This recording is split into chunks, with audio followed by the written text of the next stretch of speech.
여러분 안녕하세요. 은빛 청년입니다. 오늘은 그 부모의 재적부, 가족관계 등록부죠. 네, 등재된 이제 이복 형제, 배다른 형제라고도 하죠.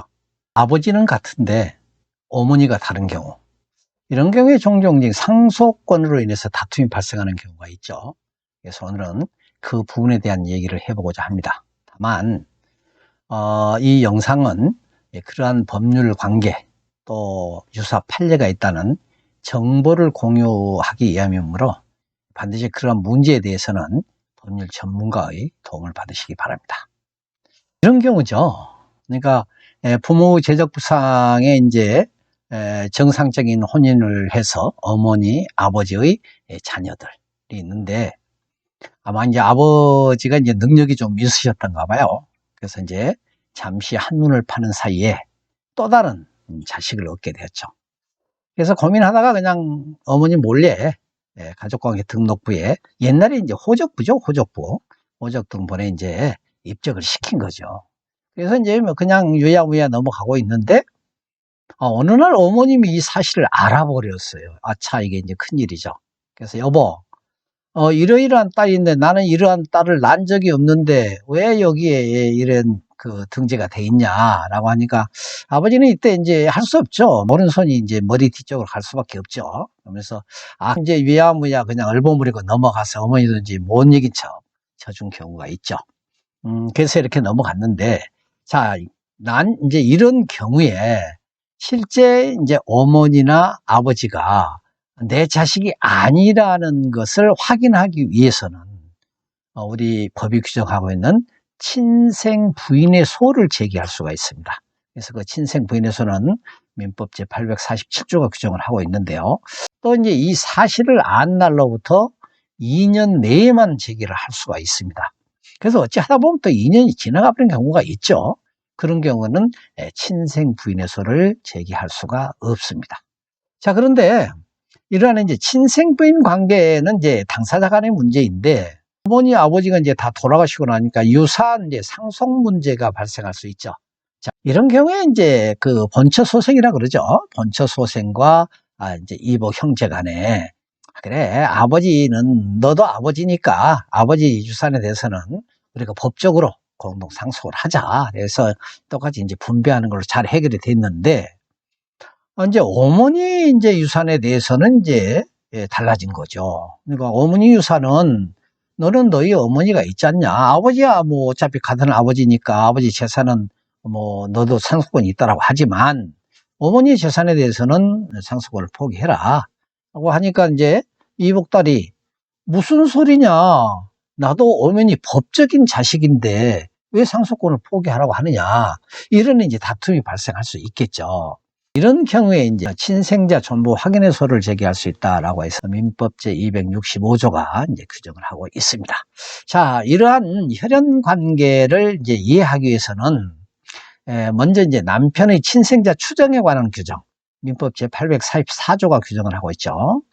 이 규정을 보면은 아내가 혼인 중에 임신한 자녀는 남편의 친생자로 추정한다. 또 혼인이 성립한 날부터 200일 후에 출생한 자녀, 또 남편의 친생자로 추정을 한다. 그리고 혼인이 종료한 날부터 300일 이내에 이제 출생한 자녀도 남편의 친생자로 추정을 한다라고 얘기를 합니다. 여러분 여기서 이제 추정이라는 말이 나오죠. 추정. 추정은 이제 일단 법률의 효력을 부여하되 반대 입증에 의해서 그 효력이 부정될 수 있다라는 의미죠. 민법 844조의 친생자 추정을 부인하기 위해서는 친생 부인의 소를 이제 남편 또는 부인이 다른 일방 또는 이제 자를 상대로 그 사유가 있음을 안 날로부터 2년 내에 제기하여야 한다라고 이제 규정을 하고 있습니다. 그래서 여기서 2년 내라고 하는 이제 제척 기간이죠. 제척 기간. 제척 기간과 또 유사한 이제 민법상의 이제 소멸시효가 있죠.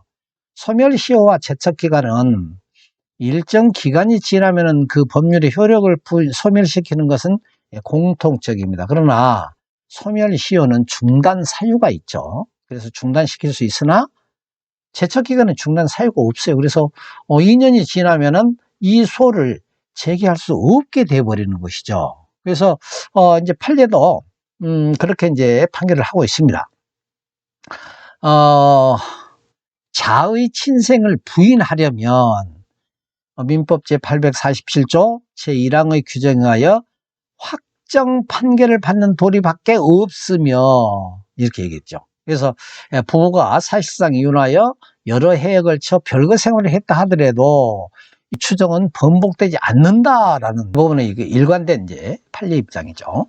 자, 그러던 것이 이제 세월이 흘러가고 이제 변하다 보니까 자꾸 이제 이런 문제가 이제 대두가 되죠. 그래서 이제 판례 변경이 이루어집니다.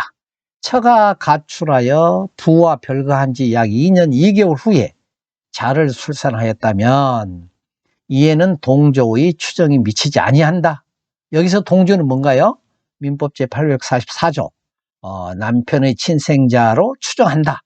이것이 미치지 아니하므로 이때 남편, 부는 친생 부인의 소에 의하지 않고 친자관계 부존재 확인의 소를 제기할 수 있다라고 해서 1983년 7월 12일 82무 5구 전원 합의체 판결에 의해서 판례가 변경이 됩니다. 친생자 관계 전부 확인의 소에 대한 문제가 이제 많이 또 대두가 됩니다. 그래서 대법원 이제 그 80무 60 전원 합의체 판결에 의하면 친생자 관계 전부 확인의 소는 민법 제777조 소정의 친족은 특단의 사정이 없는 한 소의 이익이 있다라고 이제 1981년에 판결을 합니다. 여기서 이제 민법 777조 이제 친족은 8촌 이내의 혈족 그리고 4촌 이내의 인척 그리고 배우자를 이제 의미를 합니다. 그러니까 이러한 친족 관계에 있었던 것만으로도 친생자 관계 전부 확인의 소를 제기할 수 있다. 그러다 보니까 또 개인정보 보호에 대한 필요성이 자꾸 제기가 됩니다. 그래서 이제 이 판례도 이제 또 바뀌게 되죠. 2015무 8351 전원 판결체 이제 얼마 안 됐죠. 최근 판례죠. 지난해 6월 18일 선고된 이 판결에 의하면 친족 관계에 있는 제3자도 이해관계 내에 해당하는 자만이 원고의 적격이 있다. 이렇게 또 판례가 이제 변경이 됩니다. 그래서 이 판례는 친생자 관계가 존재하거나 존재하지 않는다는 내용의 판결이 그러니까 전부 확인의 내용 판결이 일정한 권리를 얻거나 의무를 면하는 등 법률상의 이해관계인을 말한다라고 이제 이해관계인에 대한 의미를 이제 부여하고 있습니다.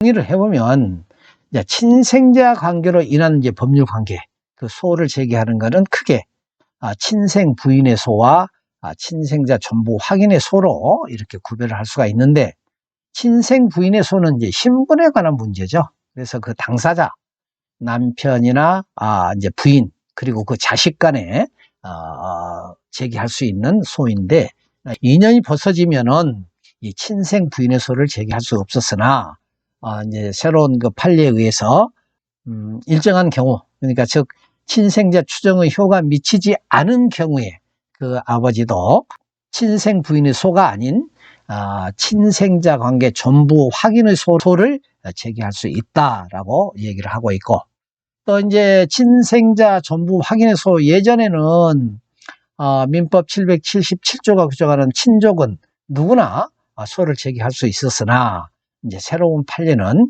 이러한 친족이라 하더라도 이해관계가 있는 자에게만 원고의 적격이 있다라고 이해를 하시면 되겠습니다.